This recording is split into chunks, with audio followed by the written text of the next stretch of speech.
Namiss mo bang kumain ng malagkit simula nang mag-low carb ka? Ngayong araw, magluluto tayo ng low carb na biko. Lulutuin natin siya katulad ng pagluluto namin sa probinsya namin. Lalagyan natin siya ng luya at balat ng lemon. Actually, yung dahon ng pomelo ang nilalagay namin dyan, kaya lang ay wala ako dito, kaya balat ng lemon na lang ang ipapalit natin. Umpisahan na natin. Una kong gagawin ay ang paghahanda ng gagamiting shirataki rice. Ang gamit ko dito ay ang may tubig. Nasa 10 grams lang ang total calories ng isang pack nito, na nasa 200 grams at wala siyang net carbs. Paalala lang na kapag tuyong shirataki rice ang gamit mo, mas mataas ang kanyang carbs. Nasa 6 gram ang 1/4 na tasa. Hugasan ko lang siyang mabuti. Sa isang maliit na kawali, naglagay lang ako ng 1/4 na tasang gata ng niyog at isa at kalahating kutsara ng kulay brown na monk fruit sweetener.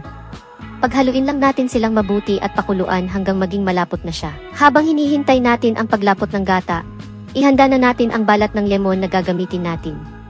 Balat lang ang gagamitin natin dyan. Kung meron kayong dahon ng pomelo, mas okay.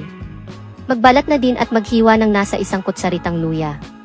Ilagay natin sila sa lumalapot nating gata at paghaluing mabuti. Pagkatapos ay ilagay na natin ang shirataki rice at 1 kutsaritang psyllium husk na powder. Paghaluin lang ng mabuti. So ganito na nga ang kanyang kinalabasan. Kung makikita nyo, hindi siya nag-brown kahit brown monk fruit naman ang ginamit na sweetener.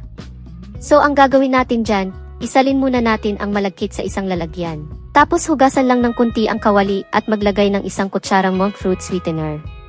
Pinatunaw ko muna siya bago ko ilagay ang 1 kutsara ng unsalted butter. Niluto ko lang ang butter hanggang mag-dark brown na ang kulay niya. Sa butter tayo kukuha ng pangkulay. Then ibalik natin ang malagkit sa kawali at paghaluing mabuti. Kapag satisfied na tayo, ilagay na natin ang naluto na biko sa ating paglalagyan. Para sa toppings, gagawa naman tayo ng latik ng niyog. Nasa 1/2 tasa nga itong ginamit kong gata dito. Lulutuin lang natin ito hanggang magkaroon na siya ng latik. Kapag naghiwalay na ang latik sa mantika ng niyog, halo-haluin para hindi dimikit.